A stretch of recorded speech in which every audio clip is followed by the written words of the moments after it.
নমস্কাৰ। আজি 1 ছেপ্টেম্বৰ 2024 ছানডে। আজিৰ পৰা অহা শনিবাৰলৈ মানে 7 ছেপ্টেম্বৰলৈ মই এসপ্তাহৰ বাবে ৰাশিফল ক'ম। লগতে 2-3খন চিঠি পত্ৰৰ আনচাৰ দিম বুলি ভাবিছোঁ। গতিকে আজি প্ৰথমতে মেষ ৰাশিসকলৰ সপ্তাহটোৰ ৰাশিফল। দুখন টেৰট কাৰ্ড লৈ আছোঁ। এখন হ'ল নাইট অফ ওৱান্ডছ এণ্ড শ্বৰ্ডছ। এই দুখন কাৰ্ড মতে এই সপ্তাহটোত বিভিন্ন দিশত শুভ ফল, বিশেষকৈ প্ৰেম প্ৰীতি বিয়া বাৰু আদিৰ ক্ষেত্ৰত শুভ ফল পাব। ব্যৱসায় বাণিজ্যত কিছু বাধা বিঘিনি আছে। অৱশ্যে সপ্তাহটোৰ শেষৰ ফালে আগুৱাই যোৱাৰ সুযোগ আহিব। বৃহস্পতি গ্ৰহ আপোনাৰ ফেভাৰত থাকিব, গতিকে টকা পইচা হাতলৈ আহিব। আৰ্থিক অৱস্থা শুভ হ'ব, স্বাভাৱিক থাকিব। কিন্তু এই সপ্তাহটোত বিদ্যাৰ্থীসকলে কিছু অশুভ ফল লাভ কৰিব পাৰে, সাৱধান হওক। পাৰিলে সদায় সপ্তাহটোত সৰস্বতী দেৱীৰ আৰাধনা কৰক। সৰু সুৰা দুৰ্ঘটনাৰ যুগ আছে, পাৰিলে তামৰ আগতি পিন্ধক। গাড়ী চলোৱাৰ ক্ষেত্ৰত সতৰ্কতা অৱলম্বন কৰক। সপ্তাহটোৰ শুভ কালাৰ হ'ব বাটল গ্ৰীণ, গ্ৰীণ আদি। শুভ নম্বৰ হ'ব 7। এতিয়া আহিছোঁ বৃষ ৰাশিলৈ। টৰাছ, পেণ্টাকুলছ এণ্ড ওৱান্স। এই সপ্তাহটোত মূল্যৱান সা সম্পদ আপোনাৰ হাতলৈ আহিব পাৰে। কৰ্মচিন্তা উন্নত হ'ব। বিভিন্ন ধৰণৰ চিন্তাৰ ফলত টকা পইচা হাতলৈ আহিব, উন্নত চিন্তা কৰিব পাৰিব। নতুন কাম কাজ হাতত ল'লে সফলতা আহিব। নিবনুৱাসকলৰ ভাল। বিদ্যা লাভত অৱশ্যে শুভ ফল আহিব। এই সপ্তাহটোত ভ্ৰমণৰ সুযোগ পাব। সপ্তাহটোত দান ধ্যান কৰিব পাৰে। সোণালী বৰণটো ইউজ কৰিব পাৰে। লাকি নাম্বাৰ হ'ব 4। এতিয়া আহিছোঁ মিথুন ৰাশিলৈ। Gemini, শ্বৰ্ডছ and শ্বৰ্ডছ। মিথুন ৰাশিৰ জাতক জাতিকাসকলে এই সপ্তাহটোত পাৰিলে দুৰ্গা দেৱীৰ মন্দিৰ দৰ্শন কৰক। সদায় দৰ্শন কৰিব পাৰিলে আৰু ভাল। দুৰ্গাৰ মন্ত্ৰ জপ কৰিব পাৰে। বাধা বিঘিনি আছে, যাত্ৰা কৰোঁতে সদায় সাৱধান হ'ব। বিশেষকৈ পূব দিশত যাত্ৰা নিষেধ। এই সপ্তাহটোত বিদ্যাৰ্থীসকলে উত্তম ফল লভিব। সপ্তাহটোৰ মাজভাগৰ পৰা লাহে লাহে আৰু বেছি ভাল ফল আপুনি আশা কৰিব পাৰে। এই সপ্তাহটোত পাৰিলে blue colour, sky blue colour use কৰক। শুভ নম্বৰ হ'ব 6। এতিয়া আহিছোঁ কৰ্কট ৰাশিলৈ। Cancer, page of swords and pentacles. এই দুখন কাৰ্ড মতে কাজিয়া পেচালৰ যুগ। এই সময়ছোৱাত কাজিয়া পেচাল হ'ব পাৰে। বুধবাৰলৈ সাৱধান হওক। ব্যক্তিগত জীৱনত উন্নতি দেখুৱাই আছে, অৱশ্যে শত্ৰু বৃদ্ধিৰ যুগ প্ৰবল। এই সপ্তাহটোত বিদ্যাৰ্থীসকলে কিছু অশুভ ফল লভিব। মনত কোনোবাই আঘাত দিব পাৰে, গতিকে সাৱধান হওক। অৱশ্যে সপ্তাহটোৰ শেষৰ ফালে টকা পইচা হাতলৈ আহিব। এই সপ্তাহটোত শিৱ পাৰ্বতীৰ মন্দিৰ দৰ্শন কৰক। গ্ৰীণ কালাৰ ইউজ কৰক। লাকি নাম্বাৰ হ'ব 2। এতিয়া আহিছোঁ মই চিঠি পত্ৰলৈ। প্ৰথমতে এখন চিঠি লৈছোঁ। এইখন চিঠি লিখিছে শ্ৰীমান মৌচম হাজৰিকা। এখেতে তিনিচুকীয়াৰ পৰা লিখিছে। কিৰিয়ং ডাঙৰে নমস্কাৰ ল'ব। অহা মাহত শুনিছোঁ ভাদ্ৰৱত অমাৱস্যা, সেই বিষয়ে কিবা ক'ব নেকি? হয়, আজিৰ পৰা ছেপ্টেম্বৰ মাহৰ আৰম্ভণি হৈছে, গতিকে কাইলৈ ভাদ্ৰৱত অমাৱস্যা, মানে বহুতে কৌশিক অমাৱস্যা বুলিও কয়, বহুতে কুশ অমাৱস্যা বুলিও কয়।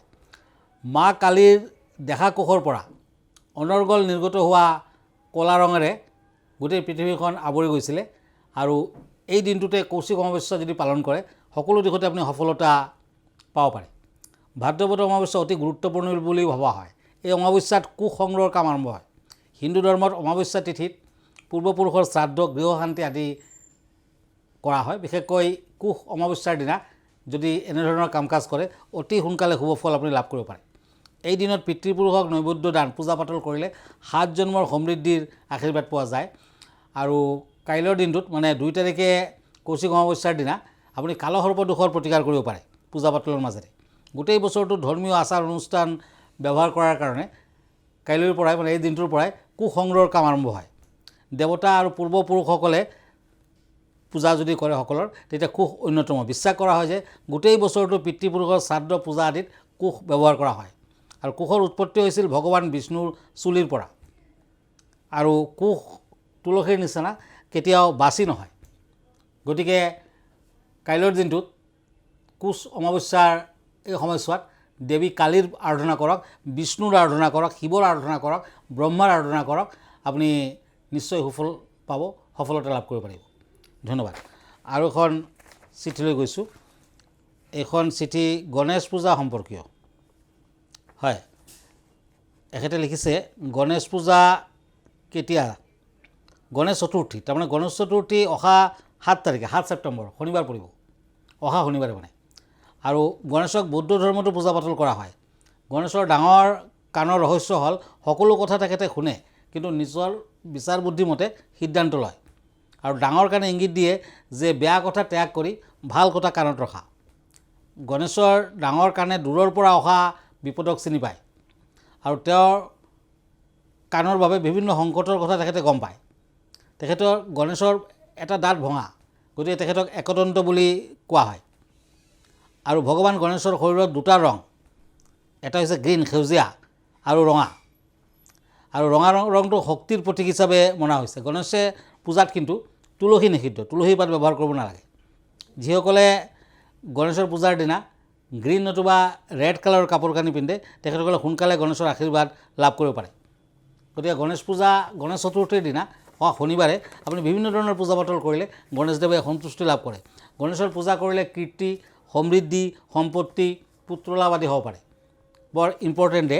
আৰু ৰঙা ফুল দি পেলাই গণেশ চতুৰ্থীৰ দিনা ৰঙা চন্দনেৰে পূজা পাতল কৰিব লাগে। আৰু পিতলৰ গণেশ মূৰ্তিক যদি আপুনি পূজা পাতল কৰে সমৃদ্ধি হয়, আনন্দ বৃদ্ধি পায়। কাঠৰ গণেশ মূৰ্তি যদি আপুনি ইউজ কৰে সুস্বাস্থ্য আৰু দীৰ্ঘায়ু হ'ব। গতিকে তেনেকুৱা গণেশ মূৰ্তি আপুনি ইউজ কৰিব পাৰে। আৰু মাটিৰ গণেশ মূৰ্তি যদি আপুনি পূজা পাতল কৰে তেতিয়া আপুনি ধ্যান কৰিব পাৰে, আপোনাৰ যথেষ্ট উন্নতি হ'ব। গণেশ পূজাত আপুনি হালধীয়া আৰু সেউজীয়া ৰঙা আদি কাপোৰ কানি ইউজ কৰিব পাৰে, তেতিয়াও ভাল। আৰু ৰঙা গোলাপৰ মালা, ৰঙা জবা ফুল, দুবৰি বন, মোদক, গণেশ পূজাত কিন্তু মোদক ইউজ কৰিব আপুনি। গণেশৰ ওচৰত কেতিয়াও তুলসী পাত নিদিব। মূৰ্তিৰ কপালত ৰঙা ফুট দিয়ক, চন্দনৰ ফুট দিয়ক, নিশ্চয় গণেশদেৱৰ আশীৰ্বাদ লাভ কৰিব পাৰে। এইখিনিত মই আৰু এটা কথা কওঁ, শনি গ্ৰহ যিসকলৰ বেয়া, বহুতে নীলম ইউজ কৰে, কিন্তু নীলমটো অতি দামী, বৰ বেছি দামী। গতিকে নীলমটো সকলোৱে ইউজ কৰিব নোৱাৰে। যদিও ৰত্নই সোনকালে কামত দিয়ে, কিন্তু তাৰ সলনিও আপুনি এটা কাম কৰিব পাৰে। মই দেখুৱাইছোঁ, ইয়াক কোৱা হয় আছলি নাও কি কিল। এইটো হৈছে আছলি নাও কি কিল। মানে নাৱৰ তলত এনেকুৱা লোহা থাকে, পেৰেক থাকে, নাৱৰ তলত থাকে। সেই নাৱৰ তলৰ লোহাটো লৈ আনিব লাগে শনিবাৰ দিনা। আৰু সেই লোহাটো জুই নলগাকৈ পিটি পিটি এটা ৰিঙৰ নিচিনা বনাব লাগে। আৰু আপুনি যদি সেই ৰিঙৰ আঙুঠি পিন্ধে তেতিয়া শনি গ্ৰহৰ বেয়া প্ৰভাৱৰ পৰা, অশুভ প্ৰভাৱৰ পৰা আপুনি হাত সাৰিব পাৰিব। শনিয়ে যদি আপোনাক লম্বিছে তেতিয়া কিন্তু বিভিন্ন ধৰণৰ বাধা বিঘিনি, অশান্তি জীৱনত থাকে। গতিকে আছলি নাও কি কিল, তাৰমানে আচল নাৱৰ তলৰ লোহাটো যদি আপুনি ইউজ কৰিব পাৰে, ৰিং বনাই ইউজ কৰিব পাৰে, তেতিয়া শনি গ্ৰহৰ বেয়া প্ৰভাৱ, কুপ্ৰভাৱ নাশ হ'ব আৰু আপুনি অতি সোনকালে ফল আশা কৰিব পাৰে। ধন্যবাদ। এতিয়া আকৌ ৰাশিফললৈ গৈছোঁ। দুখন কাৰ্ড লৈছোঁ, দ্য চেৰিয়ট এণ্ড ওৱান্স, সিংহ ৰাশি, লিঅ'। এই দুখন কাৰ্ড মতে এই সপ্তাহটোত কেতু কিছু অশুভ, গতিকে শত্ৰু বৃদ্ধিৰ যুগ প্ৰবল, শাৰীৰিক সমস্যা থাকিব, স্বাস্থ্য পাতি কিছু হ'ব পাৰে, কিন্তু সপ্তাহটোৰ শেষৰ ফালে টকা পইচা অৱশ্যে হাতলৈ আহিব। ব্যৱসায় বাণিজ্যত মধ্যম ফল, বিদ্যাৰ্থীসকলৰ উত্তম ফল। শুভ কালাৰ হ'ব ৰেড, শুভ নাম্বাৰ হ'ব 4। এতিয়া আহিছোঁ কন্যা ৰাশিলৈ, ওৱান্স এণ্ড পেজ অফ পেণ্টাকলছ। এই দুখন কাৰ্ড মতে বিয়া বাৰুৰ প্ৰস্তাৱ পাব পাৰে। বিদ্যাৰ্থীসকলৰ বাবে কিছু কষ্ট, বিভিন্ন দিশত বাধা বিঘিনি আছে, কিন্তু লাহে লাহে আপুনি আগবাঢ়িব লাগিব। এই সপ্তাহটোত যদি আপুনি নতুন ব্যৱসায় বাণিজ্য আৰম্ভণি কৰিব পাৰে, মানে ভাবিছে, তেতিয়া কিন্তু ফল পাব। কিন্তু স্বাস্থ্য পাতিৰ অৱনতি দেখুৱাই আছে। সপ্তাহটোৰ শেষৰ ফালে অৱশ্যে স্বাস্থ্য পাতি উত্তম, টকা পইচা হাতলৈ আহিব। আপুনি পাৰিলে এই সপ্তাহটোত দুখীয়া লোকক দান ধ্যান কৰক, গ্ৰীণ কালাৰ ইউজ কৰক, শুভ নম্বৰ হ'ব 6। এতিয়া আহক তুলা ৰাশিলৈ, লিব্ৰা, টেম্পাৰেন্স এণ্ড কাপছ। এই দুখন কাৰ্ড মতে চাকৰিয়ালৰ পদোন্নতিৰ যুগ, মৰ্যাদা বৃদ্ধি, প্ৰতিভাৰ স্বীকৃতি আদি দেখুৱাই আছে। এই সপ্তাহটোত আপোনাৰ বিভিন্ন দিশত অশুভ ফল, দুৰ্ঘটনা আদি, স্বাস্থ্য পাতিৰ অৱনতিও দেখুৱাই আছে।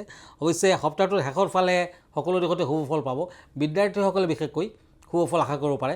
সপ্তাহটোৰ মাজভাগত আপুনি দুৰ্গা দেৱীৰ আৰাধনা কৰক, কৃষ্ণ মন্দিৰত শৰাই এভাগ আগবঢ়াওক। এই সপ্তাহটোত ব্লেক কালাৰ ভাল, লাকি কালাৰ, লাকি নাম্বাৰ 8। এতিয়া আহিছোঁ বৃশ্চিক ৰাশিলৈ, Scorpio', pentacles and page of ওৱান্স। এই দুখন কাৰ্ড মতে বিদ্যাৰ্থীসকলে কিছু বাধা অনুভৱ কৰিব। ভ্ৰমণত সাৱধান হওক, দক্ষিণ দিশত, ছাউথ ছাইডত ভ্ৰমণ নকৰিব। এই ৰাশিৰ জাতক জাতিকাসকলে যিকোনো ক্ষেত্ৰত আগবাঢ়িলে বাধা বিঘিনিৰ মাজেৰে আগবাঢ়িব লাগিব। সপ্তাহটোৰ শেষৰ ফালে টকা পইচা হাতলৈ আহিব, কিন্তু আপুনি ভ্ৰমণ যদি কৰেও নিজৰ লগত ৰঙা বৰ্ণৰ কিবা এটা বস্তু ৰাখিব, ৰঙা ৰুমাল হ'লেও ৰাখিব। শুভ নাম্বাৰ 3, শুভ কালাৰ ৰেড। এতিয়া আহিছোঁ ধনু ৰাশিলৈ, চেৰিটাৰিয়াছ, পেণ্টাকলছ এণ্ড পেণ্টাকলছ। এই দুখন কাৰ্ড মতে বিদ্যাৰ্থীসকলে উত্তম ফল লভিব, টকা পইচা হাতলৈ আহিব, বিভিন্ন দিশত আপুনি আগবাঢ়িব পাৰে। বিশেষকৈ বিজ্ঞান বিভাগৰ ছাত্ৰ ছাত্ৰীসকলৰ বাবে শুভ ফল। এই দুখন কাৰ্ড মতে আপুনি বৃহস্পতিবাৰ দিনা ওম বৃহস্পতিয়ে নমঃ বৃহস্পতিৰ মন্ত্ৰ জপ কৰক, পাৰিলে বগা চন্দনৰ ফুট লগাওক, নিশ্চয় ভাল ফল লভিব। সপ্তাহটোৰ শুভ কালাৰ হ'ব য়েলো, শুভ নাম্বাৰ হ'ব 7। এতিয়া আহিছোঁ মকৰ ৰাশিলৈ। কেপ্ৰিকৰ্ণ, টেম্পাৰেন্স এণ্ড কাপছ। এই দুখন কাৰ্ড মতে শনিবাৰ দিনা আপুনি গণেশ মন্দিৰত, গণেশ চতুৰ্থী, গতিকে গণেশ মন্দিৰত পূজা ভাগ আগবঢ়াওক। বিশেষকৈ আপুনি যদি ব্যৱসায়ী তেতিয়া গণেশৰ পূজা পাতল কৰক, নিশ্চয় ফল পাব। অৱশ্যে এই সপ্তাহটোত বাধা বিঘিনি আছে, শত্ৰু বৃদ্ধিৰ যুগ প্ৰবল। এই সপ্তাহটোত চিকিৎসা বিজ্ঞানৰ ছাত্ৰ ছাত্ৰীসকলৰ অতি শুভ ফল দেখুৱাই আছে। অৱশ্যে লাহে লাহে আগবাঢ়িব পাৰিব। কৰ্মপ্ৰাপ্তিৰ যুগ, শুভ নাম্বাৰ 3, শুভ কালাৰ স্কাই ব্লু। এতিয়া আহক কুম্ভ ৰাশিলৈ। একুৰিয়াছ, ওৱান্স এণ্ড পেজ অফ পেণ্টাকলছ। এই দুখন কাৰ্ড মতে প্ৰেমত শুভ, বিয়া বাৰুৰ ক্ষেত্ৰত শুভ। বিদ্যাৰ্থীসকলৰ কিছু কষ্ট আছে। এই সপ্তাহটোত নিবনুৱাসকলে ইণ্টাৰভিউ আদি দিব গ'লে নিশ্চয় শুভ ফল লভিব। অৱশ্যে সপ্তাহটোত প্ৰতিকাৰ হিচাপে শংখৰ আঙুঠি পিন্ধক, স্বাস্থ্য পাতি মধ্যম, দূৰ যাত্ৰা আদি সম্ভৱ। শুভ নাম্বাৰ হ'ব 4, শুভ কালাৰ হ'ব ডিপ ব্লু। এতিয়া মীন ৰাশি, দ্য চেৰিয়ট এণ্ড ওৱান্স। এই দুখন কাৰ্ড মতে প্ৰতিবাৰ বিকাশ, প্ৰবঞ্চকৰ দ্বাৰা ধন হানিৰ সম্ভাৱনা, গতিকে সাৱধান হওক। চৰ্দি, কাহ, বিভিন্ন ধৰণৰ বেমাৰ আজাৰে দেখা দিব পাৰে, সাৱধান হওক। এই সপ্তাহটোত ভ্ৰমণ আদিৰ ক্ষেত্ৰত শুভ ফল দেখুৱাই আছে। এই সপ্তাহটোত বিদ্যাৰ্থীসকলে উত্তম ফল লভিব। অৱশ্যে টকা পইচা হাতলৈ আহিলেও খৰচাৰ মাত্ৰা অত্যাধিক হ'ব পাৰে। এই সপ্তাহটোত যিমান পাৰে কৃষ্ণ নাম জপ কৰক। আৰু সপ্তাহটোত গণেশ চতুৰ্থী বুলি শনিবাৰ দিনা গণেশদেৱৰ মন্দিৰ দৰ্শন কৰক। অকণমান মোদক আৰু লাড্ডু গণেশদেৱক আগবঢ়াওক, দক্ষিণাৰ সৈতে আগবঢ়াওক, নিশ্চয় শুভ ফল লভিব। শুভ নাম্বাৰ 3, শুভ কালাৰ গল্ডেন কালাৰ। ধন্যবাদ। আজি ইমানতে, আকৌ লগ পাম নেক্সট উইকত।